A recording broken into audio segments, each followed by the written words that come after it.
Hi, welcome to Elevate Your Life Now, Session 3. I'm re-recording this because we missed a little bit of the beginning. We've had our check-in, but now it's sharing something that's really important here. It's one more style of breathing that's going to lead into our visualization for today. And this is going to really set the tone for everything we do today. So I'm going to share the screen with you now and show you what the breathing technique for today actually looks like. And this is from Leela and David Tresimmer's Illuminated Relationships. And it's a style of breathing we call circular chakra breathing.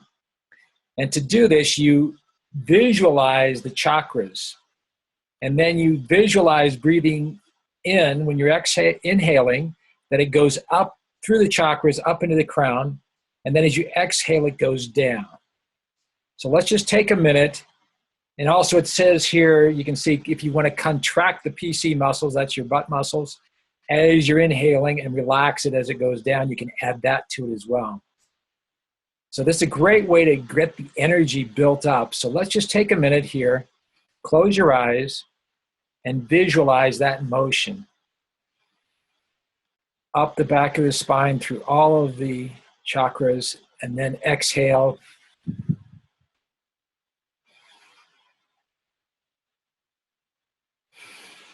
Feel that circular pattern. The inhale is through the nose. The exhale can be either through the nose or through the mouth, whichever you prefer.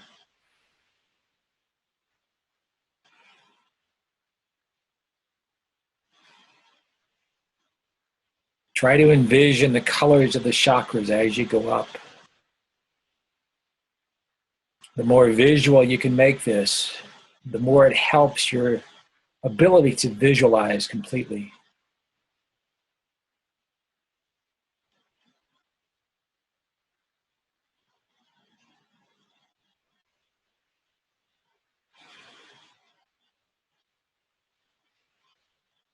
And it's actually this ability to visualize that we want to focus on today. We're going to start with a visualization now, move straight into it. And now as you breathe in and you feel that energy at the top of your crown chakra, feel it just pop off of there as if your total essence becomes a ball of light. And see that light moving up, up, up, up, up so rapidly, up into the cosmos. And soon you find yourself surrounded by other balls of light exactly like you, but yet each individual. And you realize now that not only have you traveled innumerable light years into the cosmos, but you've also traveled back in time.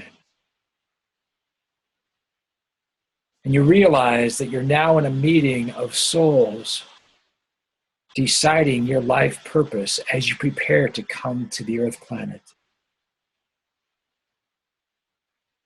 You feel the excitement that you feel. You've been chosen for this amazing, amazing time to be on this planet Earth. What an adventure. What an honor to be chosen to be here at this crucial time in the planet's history. And now as you gather around, you're going to ask a question and then sit still for a moment and just allow the answer to come without forcing,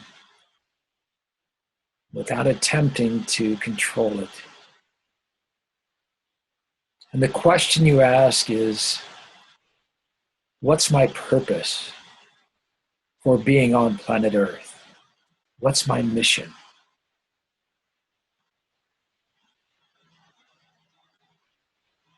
Just ask the question and then relax.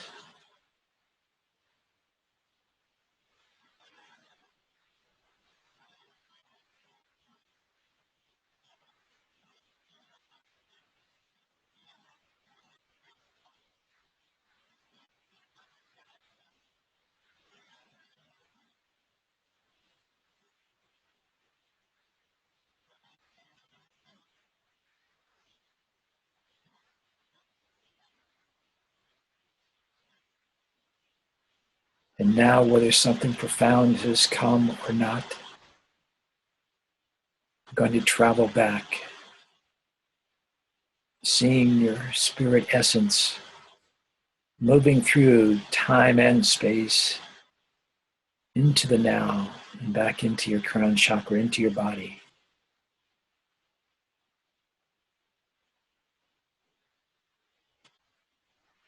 And feel it come in and move down into your heart. And feel it energize your whole body with that essence of your mission, with that energy, that power, that vibration of the essence of who you are and the why you're here on this planet now.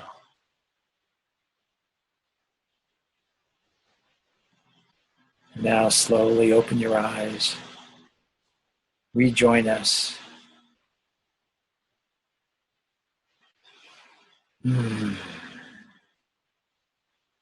even if the answer didn't come to you then, or even if it's so clear that you know it already, it's still something that will come to you and reinforce itself every time that you choose to envision. And using that style of breathing can help really get you into that visualization mode. And real quick, we're just going to discuss the 3 types of visualization that there are. What we just experienced is what we call guided visualization, and that's where someone leads you through the visualization itself. And while we were stopping and asking the question and waiting for an answer to come, that was called open screen visualization. When you just ask the question and then allow the answer to come to you. And the final one is called programmed visualization. And that's the one probably we're most familiar with. That's when you are visualizing your new story, where you're creating in your mind the future you want to see. It's what you use as an athlete if you're preparing for a match or a tournament, that you actually see yourself playing a great match and feeling what it's like to win. And it's also what you use when you are trying to change something, when you see your body and see it as your perfect essence, your perfect body, where you're programming that in. So those 3 types, the programmed visualization, the open screen visualization, and the guided visualization, are 3 types of visualization. And the more you use visualization, the more that you'll really create the life that you want. And when you visualize powerfully with the goal of helping all of humanity and really making a difference in the world, that's when you have the ability to manifest and become the powerful creator that you're here to create. So thank you for joining us on this journey. And now we'll move on to our next phase of moving into the nutrition phase. And Yvonne, you mentioned turmeric, and that is our superfood for this week, is turmeric. Last week, as we remember, it was chia seeds. And I'm just going to go real quick through some of the benefits of turmeric, but it's been shown to do a whole lot for cancer. And we all know how important that is. So I'm just going to give you some real brief studies, but it's helped with brain tumors. It's also helped in prostate cancer, which is really key. Skin cancer. What the active ingredient is in turmeric is curcumin. And it just causes the melanoma cells to commit suicide. So it really, and even putting it on your skin can help, although it will turn you yellow, I think, if you put it on. You have to be careful when you're dealing with turmeric. It turns everything it touches yellow. It has helped with leukemia, which is really, really amazing. It's got an inhibitor effect, and melanoma. And it also prevents metastasis. Okay, so that's when the cancer starts moving to different parts. So again, any hint of cancer, turmeric can be an amazing cure. And it's used incredibly often in India for almost everything. And they've also found that it can enhance chemotherapy. So again, I'm going to share my screen. I've got these on our PowerPoint just so you have them a little bit better visual. If I can.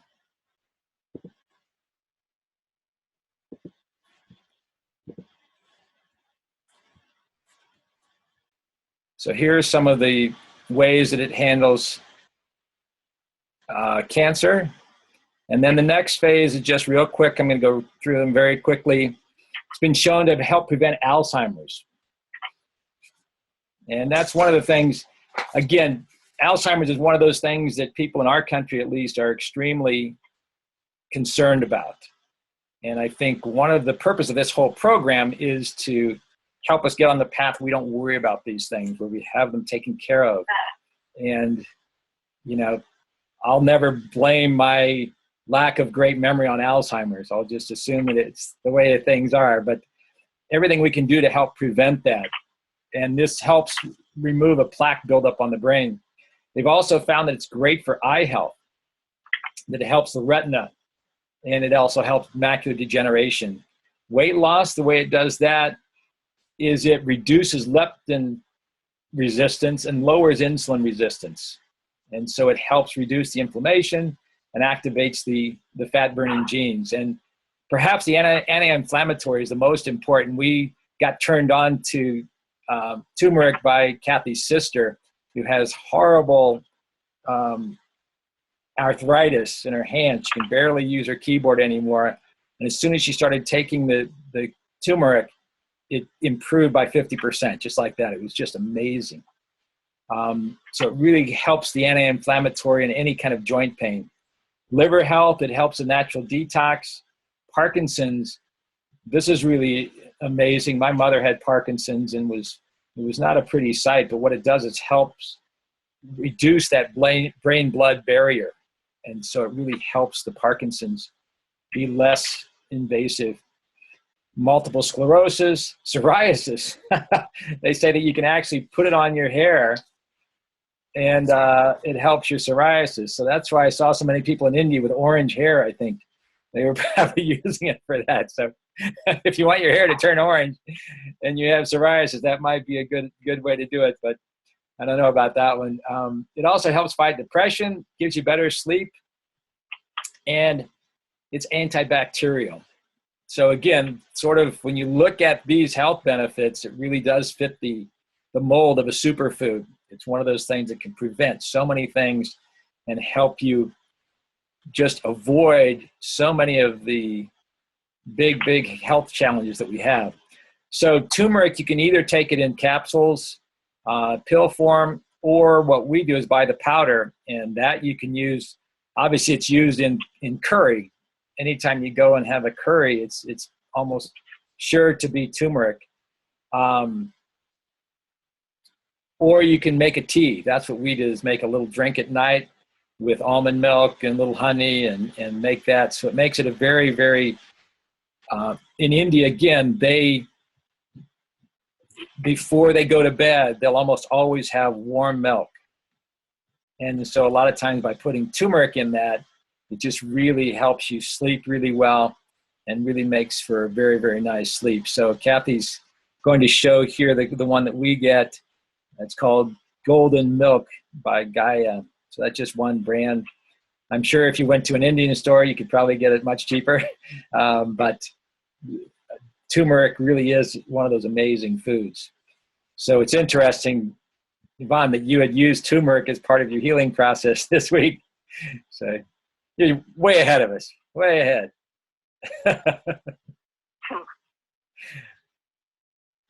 So any questions about turmeric? Or turmeric, I guess that's a question, is how you pronounce it, where you put the accent. I think you can go either way with it. But that's, again, one of the things I always want to do is share information like this for you to try out. And if it works for you, great. If it doesn't, let it go and move on to the next thing. But as we put these superfoods into our diet, it can just do amazing things to keep us healthy. And it seems like today I'm talking a little bit about India, and that's because our focus today is, Kathy's showing the turmeric What is that? You can unmute yourself. It's a cream you can buy at the Indian food store. It already has turmeric in the cream, Throw it again. so you don't have to mix it yourself. It's not very expensive, and it's the problem with turmeric is the quantity, how to figure out how much to mix so you don't turn orange, and this is already done for you. So this one's called Vico. Yeah. So again, Indian stores are a wealth of different products and information and knowledge. We've got a guy who runs an Indian store here who's just like an Ayurvedic specialist, and he basically goes in and treats and tells us what to do and everything. And the only reason we don't go in there too often is he's such a great salesman that Kathy says, we never get out of there for less than $100. But it's all good stuff. So today we're going to talk about Ayurveda. How many of you have really had experience with Ayurveda? A little bit, Uta? I know about it, and I have a friend who did all of her, Renata Kane, did all of her diet through Ayurveda, but I've never done it. I've not really done it myself. Okay, great. And Shah just had someone yesterday or 2 days ago who said, "Oh, I've got this great Ayurvedic doctor. You should go see them up in Portland." So it's somehow coming into our consciousness. And the reason I'm bringing it in today is that I've been associated with Ayurveda for quite some time. Never really studied it in depth, but have enough knowledge to know what it really does. And really the purpose of Ayurveda is balance in all aspects of life. And it takes the premise that there are 3 basic body types. And like everything in life, it's not that you're strictly one or the other. Everybody has a mix, and that mix flows. But the body types are basically enabling you to recognize what your basic nature is, and then how to recognize when it's out of balance. And then there are all kinds of strategies to bring it back into balance. So this is going to be just a real quick primer. Again, everything we do here is to give you a couple of things that you can try immediately. And then if you decide, wow, this really is amazing, then you can go deeper, either by finding books or finding a great Ayurvedic doctor or a good friend who you can tap their brain and say, hey, how do I do this more effectively? So I'm going to share the screen again, and there are 3 basic body types. And the book that I really like, that I got most of my information for this, is by a guy named John Douillard, who is an amazing individual. I met him 20 years ago, and he taught me how to breathe effectively, which I'll show you in another next week maybe, on how to breathe when you're running. And his breathing technique enabled me to go from not running at all to doing marathons strictly with nose breathing. So I run entire races without opening my mouth except to drink. And he's an amazing guy, and he keeps it simple. And instead of saying Vata, Pitta, Kapha, which are the 3 basic types, he calls them winter, summer, and spring, because they sort of relate to the season. So as I share with you here, you'll see the simplicity of his approach. So here's the characteristics of the winter type, which is Vata. So this is someone who has a light, thin build, tends to be quick, drier skin. They don't like cold weather, fairly irregular, hunger and digestion. There's a tendency to worry, tendency to constipation, and quick to grasp information, very quick mind, and usually good public speaker. Okay, so if we look at, a good Ayurvedic person can just look at someone and say, oh, that person appears to be X. So if I were to give a wild guess, I would say someone like Uta is probably a Vata or a winter type. Okay, just from seeing you. Okay, now that isn't everything. The second type is what's called the summer type, or Pitta. And this is pretty moderate build, medium activity, but this is, Pitta is fire. So Vata is air, Pitta is fire. Okay, so this is a person who loves cold drinks. Their digestion is really, really strong. They have to keep eating.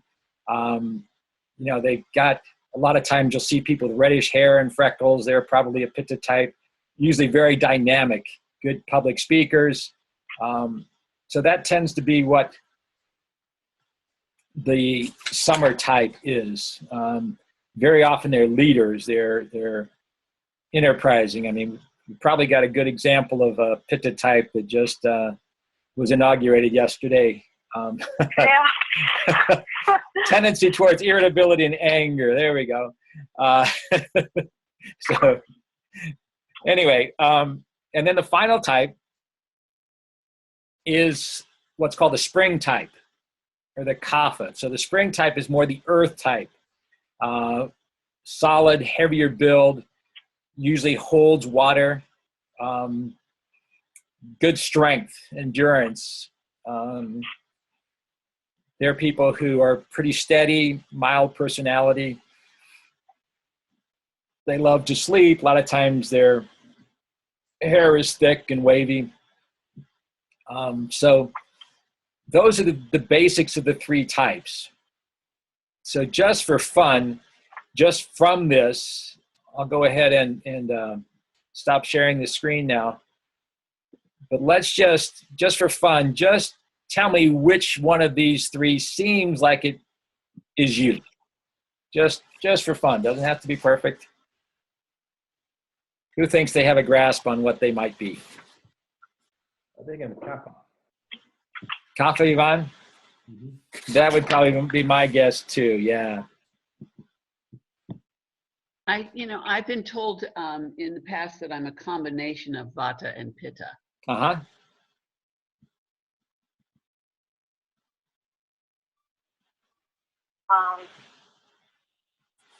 I'd say I'm probably a Vata winter. Uh-huh. Yep, that would be my guess for you, Shah. That seems right on. And what else he was saying is that when you do this, there's a whole process where you answer a bunch of questions, and then you come up with a numeric score. So that most people are combinations. I'm Pitta Kapha, Vata Pitta. There's that combination. And again, one of our goals is to balance everything out.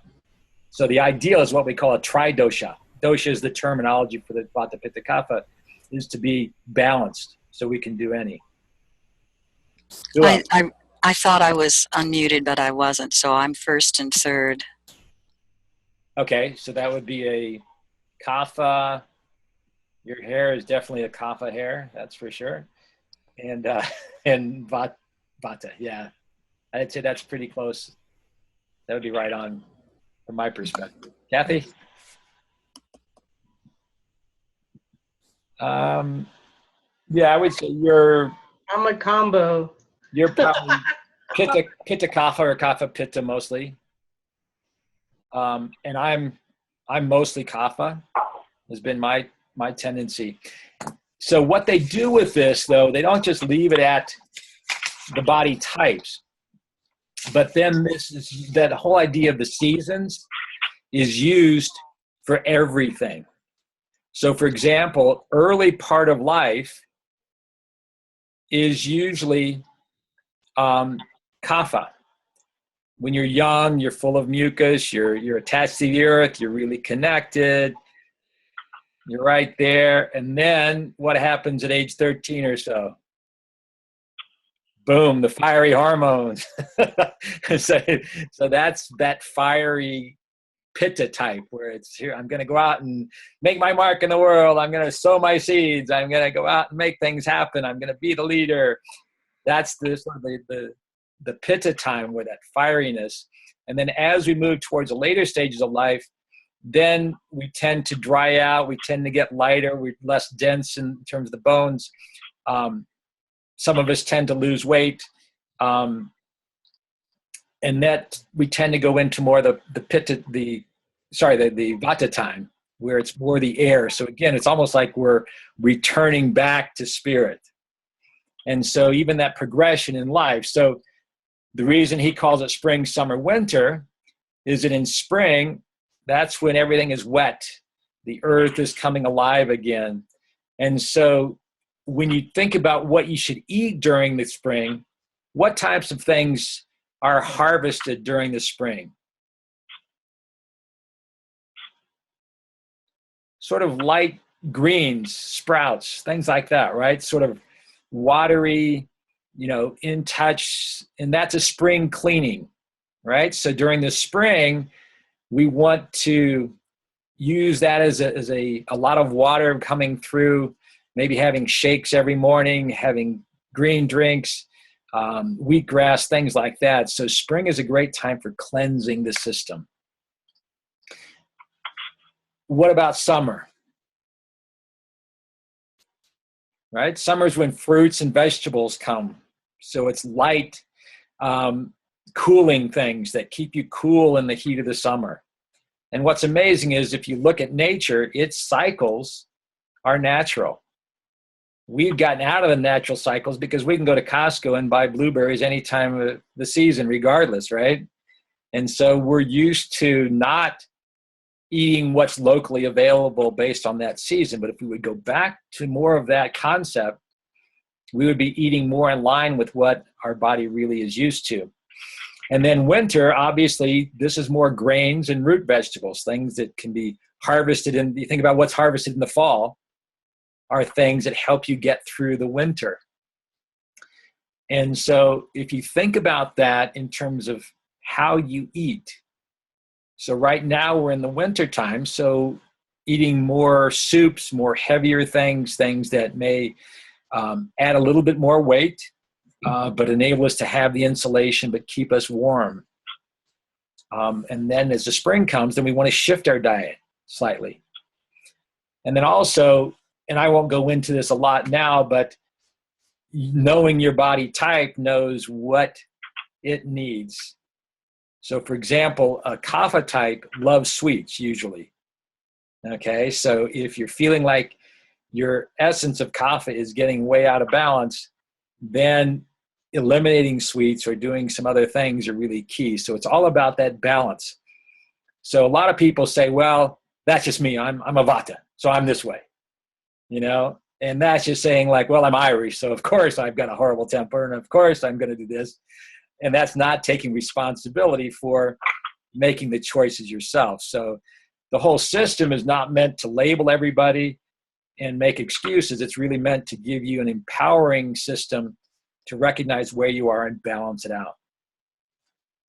And then one other thing I want to focus on with the Ayurveda is that I find really interesting is it's also a daily cycle. And I'll be sharing some of these things with you as we leave. I'll share these with you as well. But let's look right now at the daily cycle.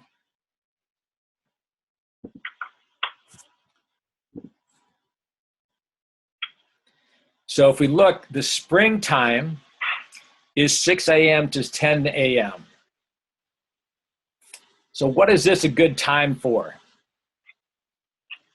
Great time for working out, right? They figure that people who work out in the morning, about 75% stay with it for at least the course of a year. Any other time that you work out, your chance of staying with it are about 25%. So this is a great time for your exercise, to get your body moving, really focus. And your breakfast should be one that helps you get started. And again, the breakfast depends a little bit on your body type and the type of season. So like during the summer, I'll have a shake almost every morning. Now in the winter time, it's mostly oatmeal, sometimes soup. But the whole idea is that you're eating according to that cycle and that knowledge of your own body type and the cycle and the time of day. So the summertime is 10 a.m. to 2 p.m. So this is when your digestion is strongest. So if you think about almost all indigenous cultures, when did they eat their heavy meal? Almost always midday, right? Because that's when the digestion is really strong. So the idea would be to eat your big meal then, and then take a few minutes to rest and relax. And allow that digestion to start. And then the winter time, the Vata time, is 2 to 6 p.m. And this is when the nervous system activates. So again, for most people, this is when you're most productive in terms of intellectual pursuits. You get a lot of work done in terms of your focus.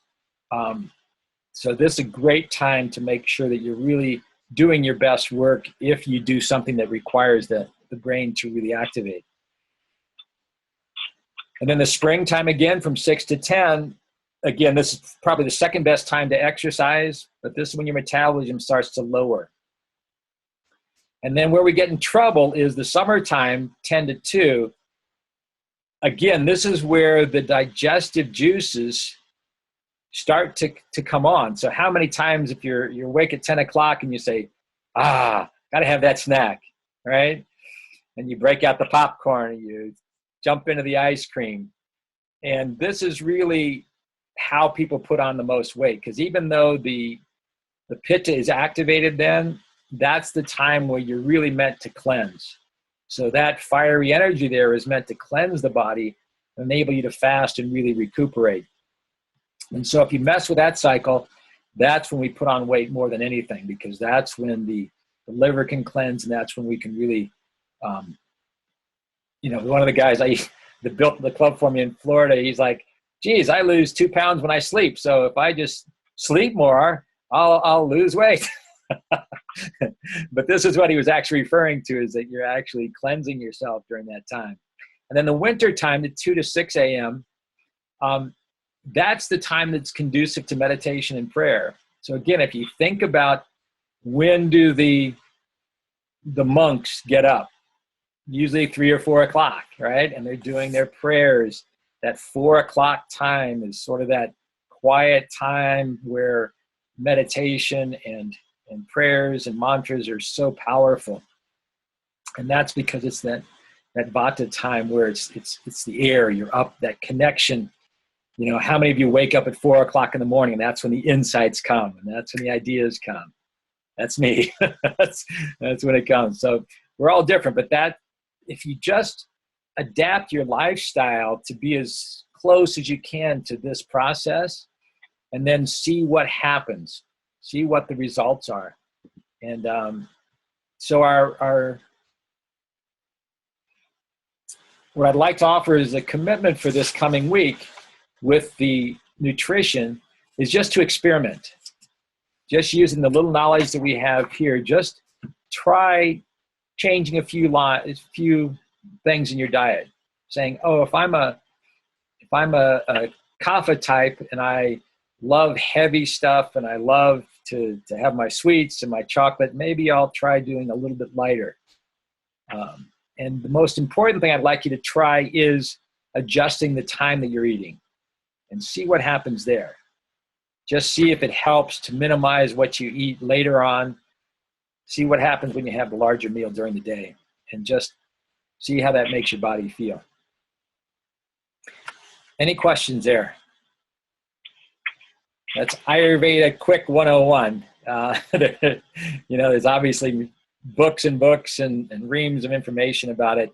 You can go as deep as you'd like. But just a basic understanding can really help you take the next step in many ways. Now we'll move into exercise, and also the Ayurveda also has recommended exercise styles for different types of body types. So I'm just going to go through this really quick. So if you're Vata type, the types of exercise they like is really fast, really quick, so they're great sprinters, really good jumpers, often dancers. But the ideal for a Vata is to balance that by doing slower things like Tai Chi or slow dancing, or low impact aerobics, or just walking is great. Of course, yoga is great for just about anybody. A Pitta type again, they're competitive.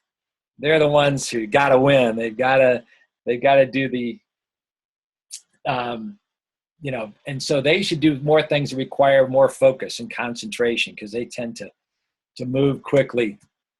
And also for a Pitta type, even though they're very competitive, they need sports that are non-competitive to sort of cool down. So ideal for them would be snow skiing, swimming, things that cool them down, make them be a lot more relaxed. Surfing, things like that are really, really good for the Pitta type.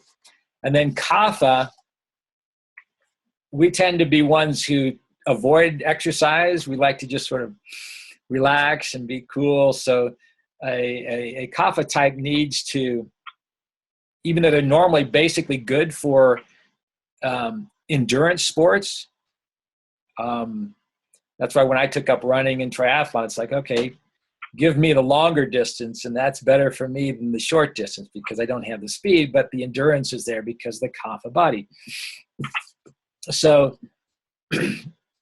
Kapha should find a nice balance between those kind of endurance sports, but also sports that need quick bursts. So maybe basketball or things like that. So what you want to do is look at your body type and see what you're attracted to, and then see if you're out of balance. See if maybe some kind of exercise that you put in might be more effective for you. So as we share our exercises with you, look and see, okay, which ones am I really attracted to that seem easy and natural to me, but then which ones maybe I need to be able to force myself to take the next step. Does that make sense? So we're going to share real quickly a couple of exercises for today. Today our focus is on flexibility.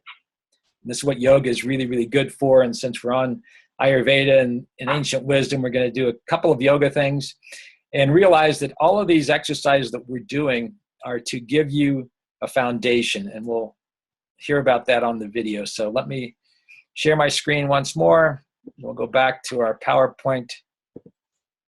Actually, no, we're going to go someplace else today. And here we go. So one of the key aspects of Ayurveda is yoga. And in this process, we're not going to go through huge amounts of yoga, but I want to introduce you to a few. Today is all about flexibility. I'll get you this. And one of the key elements of flexibility is the back, right? How many of us have sore backs? How many of us sit too often at the computer or spend too much time driving? All that puts pressure on the back. So we want to develop the strength in the back as well as your flexibility. So the first couple of yoga things we're going to do today have to do with the back. And the breathing is really important here. So the first one is real simple. We're going to arch our back up as we breathe in. And then as we go down, when we look up, breathe in. Exhale. Inhale.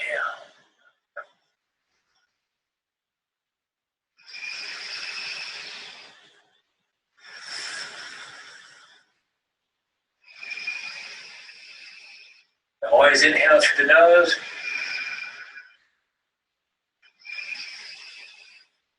And exhale is your choice.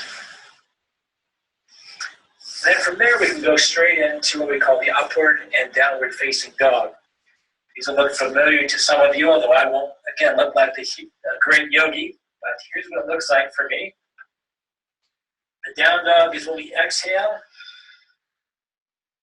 and then down, up, inhale.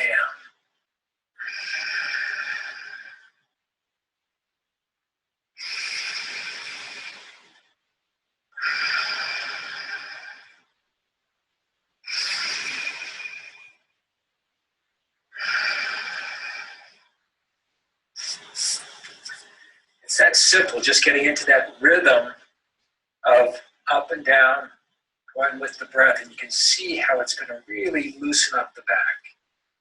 Now, there's a couple other ways that you can loosen up the back that aren't necessarily yoga. And again, part of what we want to do is we'll lead into the next section we're going to talk about is 25-5. I want to give you some exercises you can do in that 5 minutes between your focus and your relaxation time to do these kinds of exercises. So the first one is very simple. You've all done it. And it's just simply letting yourself go. And again, the back, having that flexibility is really key. You can try it without moving your head at all, or you can do going all the way with the head. Just shoulder rolls are great. Just with the shoulders or with the arms.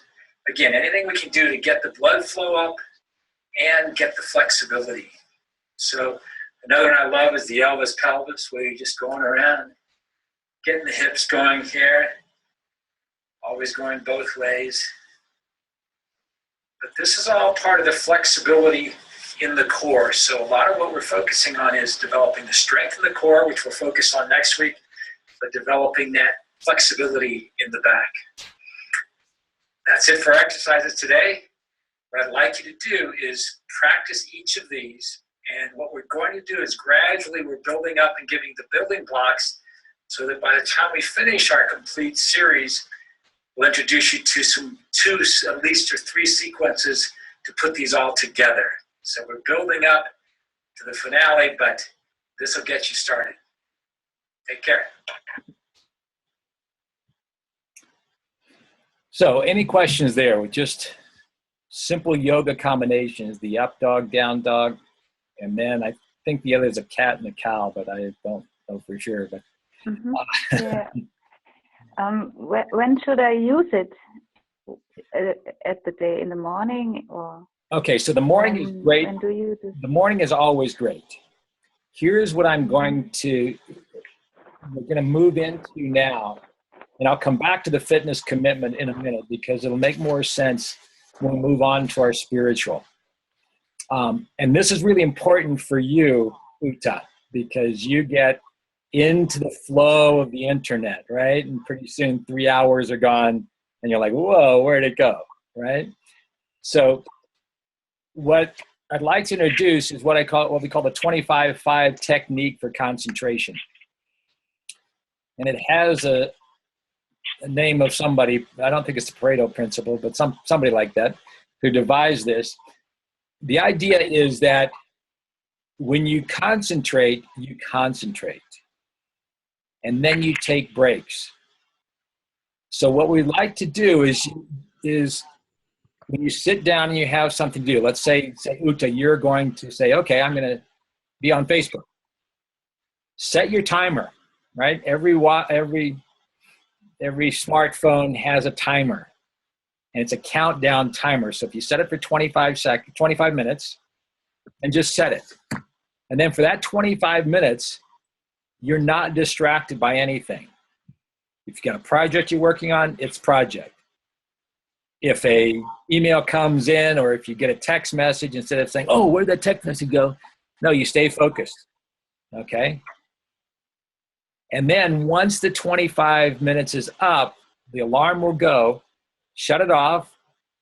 If it takes a couple seconds to finish what you're doing, and then you get up and for 5 minutes, you don't do anything related to what you just did. And this is where I recommend that you incorporate one or more of these little exercises. So if the first thing you do when you finish that 25 seconds, let's say you get up and you say, okay, I'm going to do my little exercise that we showed the first week where you're down and then up on your toes, down and up, down and up, down and up. And just do that for 30 seconds. Get the blood flowing, and then you go walk around a little bit. Maybe get yourself a cup of tea. Maybe change the music that you're listening to. Go to the bathroom. Take that 5 minutes to do something that takes you completely out and away from what you were focused on. And then you go back and start the cycle again. Okay, now I'm back into it. Set my 25 and go for it. And what could be some of the advantages of this? What would be developed by using this system?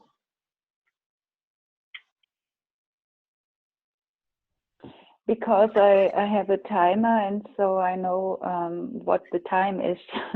And I get focused on what I want to do and not flow in the. I don't flow and don't think about it. So that's and I should stop then. I think after the 25 minutes, maybe I should stop Yeah, and do something totally different then. exactly. Okay, I try it. Yeah, it's great for someone like you because we can all get lost in the internet. We can all get, lost in Facebook and YouTube and all the amazing things that are out there. And it's easy to lose our focus on our purpose, which is really the whole idea of spirituality, is staying on purpose, staying on our mission. And so even if you do get off of it, and that 25 minutes goes, it's like, oh, okay, now I've got to do something different. And especially for those of us who spend a lot of time at the computer and don't get enough exercise, this gives you a chance to get your body revived, refreshed, and that also gets your brain going more, right? And so that combination of, now I go back for my 25 minutes, oh, okay, what was my focus? What was I here for? What did I come into this thing, this world to do, and what is my focus right now for this next 25 minutes? And so it can be an amazing way to increase your productivity because you're staying on purpose, but it also helps you stay much healthier physically. So not only your back stays better, you're getting more flexibility, and most importantly, you're keeping the blood flow going to the brain. So if you just say, okay, this time I'm going to do something that's really active to get my blood flow up. Maybe the next break, you say, I'm going to do some flexibility, a couple of these yoga combinations. Next time you say, oh, maybe I'll do my wall squats and try to hang there for a minute or two and develop some strength in my legs. And so just playing with this balance that we're trying to create here will give you some fun ways to do it. It's light, it's simple. Again, it's not a drudgery. It's not like saying I've got to spend an hour in the gym. It's more just making those little breaks and exercise a part of your daily routine. Does that make sense to everybody? Yeah, it keeps you energized. I mean, if you do that regularly, it keeps your energy level up and you become more productive, more focused. Yeah. Focused and energized. And that's what we're here to try to do all day, right? So this is a great little system that I found. Again, I don't do it all the time, but when I do, it's like a whole different mode of staying focused on what I want to do.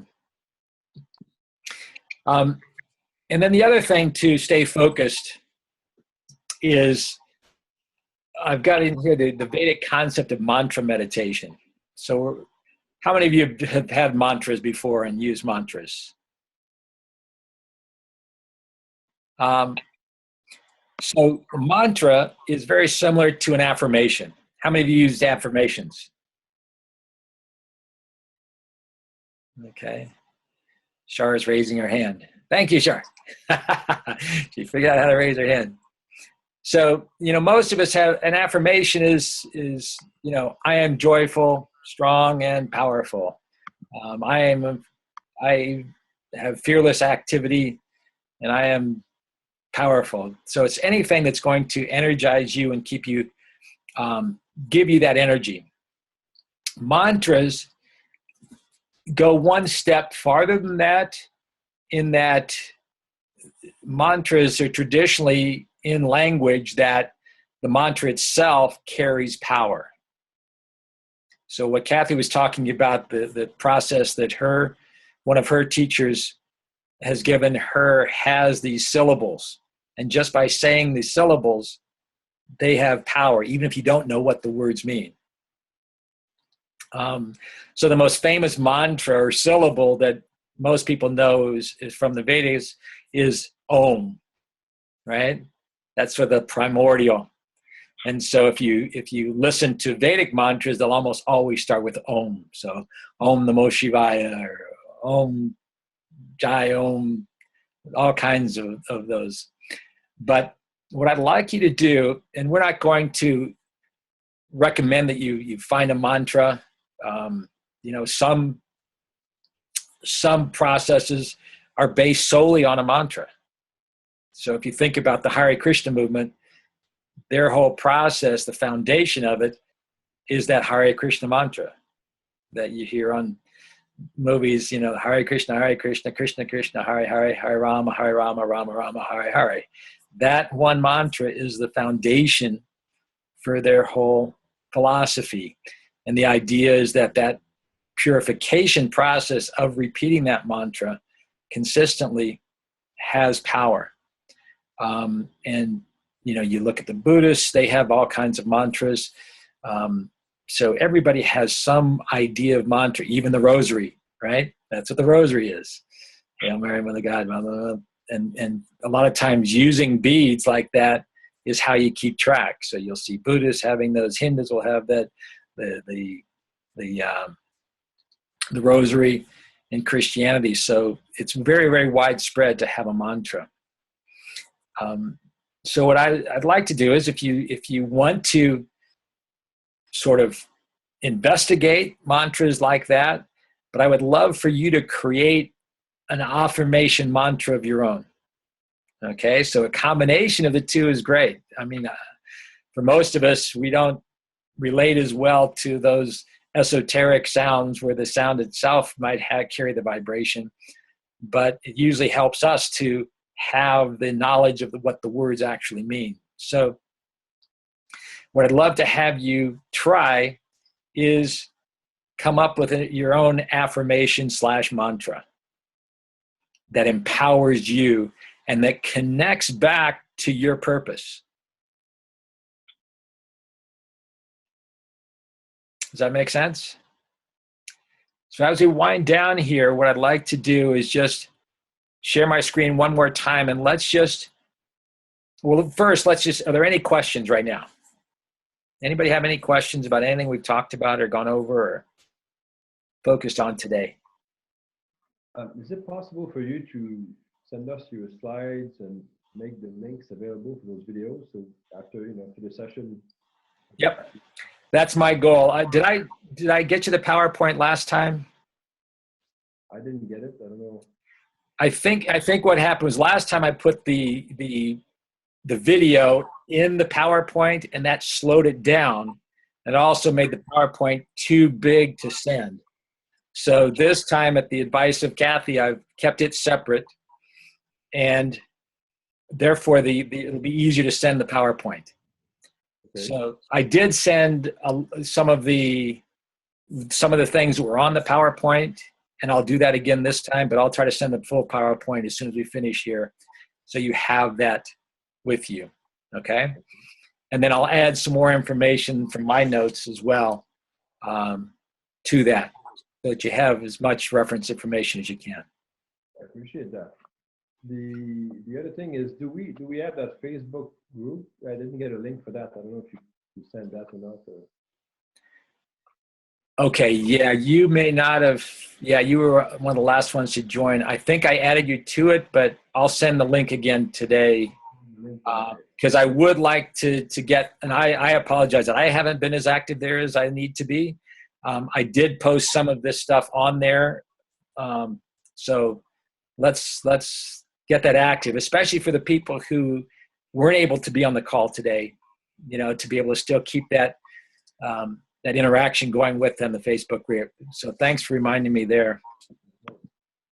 I'd like to also suggest, if once you get used to being on that Facebook group, that if you're open to sharing your experience, maybe doing a little video or posting how one of these processes has helped you, it'll help everyone.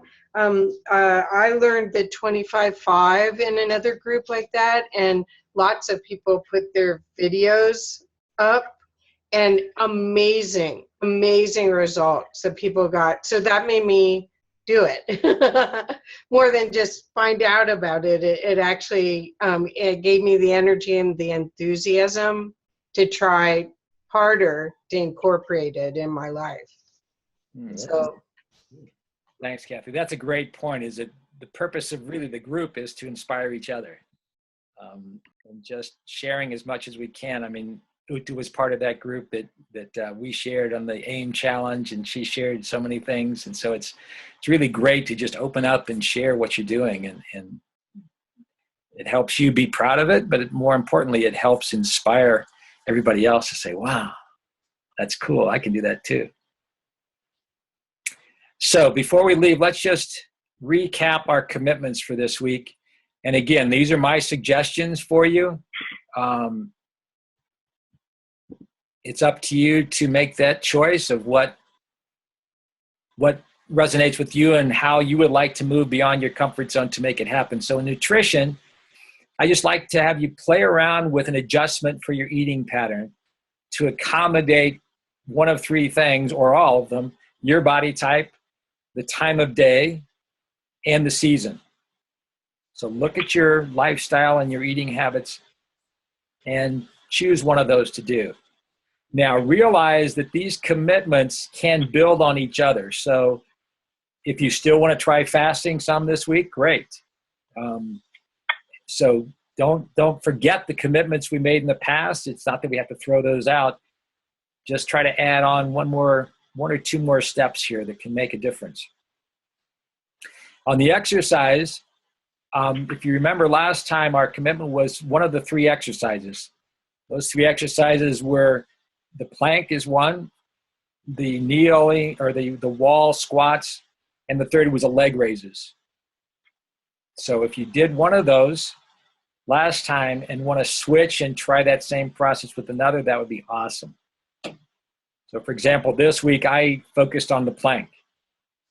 And since I'm feeling like I need to be involved in this and be a good example too, I said, okay, I'm gonna do the plank.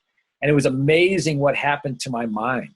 It wasn't so much about the physical strength, but what the mind did. So when my goal was 3 minutes, I started to shake at 2.5 minutes. And then when I switched my goal to 4 minutes, I started to shake at 3.5 minutes. And then when I set my goal to 6, I started to shake at 5.5 minutes.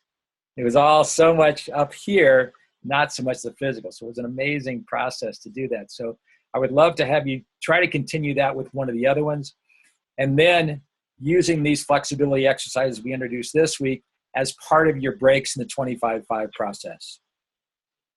And then obviously in the spiritual, it is using the 25-5 process, trying that as much as you can, as well as practicing your visualization, and especially the program visualization, especially on your new story, and then your open screen visualization to really invite the universe to share with you and answer any questions you might have. And then have fun creating an empowering mantra. And the idea would be to use that at least once a day. Ideally, it'd be something you could sort of repeat. And again, maybe that's part of your 25-5. When you have that 5, oh, here's my mantra.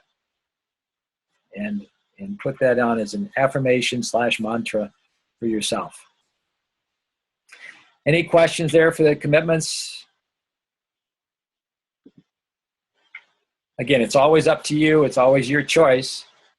I'd love for you to share them with me if you want to post them on Facebook, what you're committed to.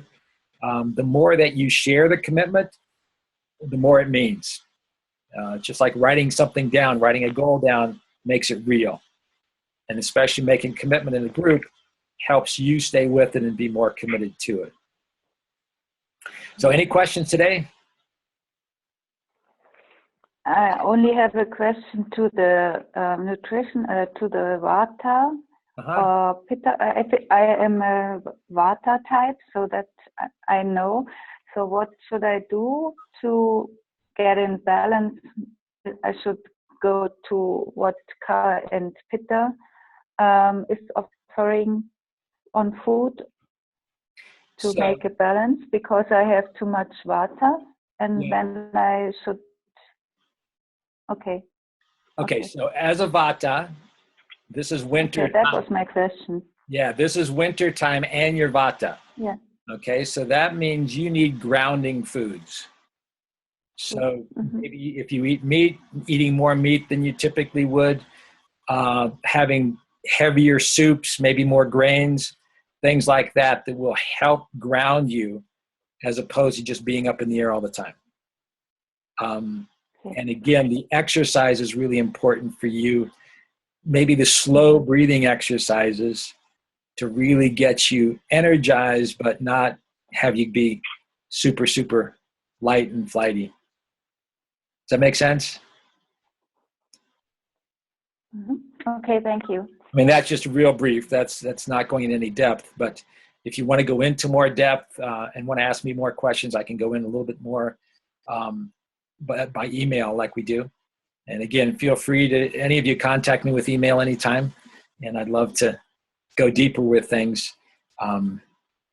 Again, we haven't given you a full course, but there's a lot to this if you really get into it. The science behind it is just amazing, and it's all cyclical. It's all the cycles of nature and us getting into rhythm with the cycles of nature and our natural cycles so that we live the healthiest life possible, so that we elevate our life now to a whole nother level. So thank you all so much. I really enjoyed it. We'll have our technological challenges worked out by next week for sure. And look forward to seeing you all next Saturday. And we'll see you on Facebook, and we'll touch base by email. Let's stay in touch. And I love to celebrate your successes. Thank you. Great. Namaste. Thank Okay. Thanks, Ted. Thank you. Bye-bye, everybody. Bye.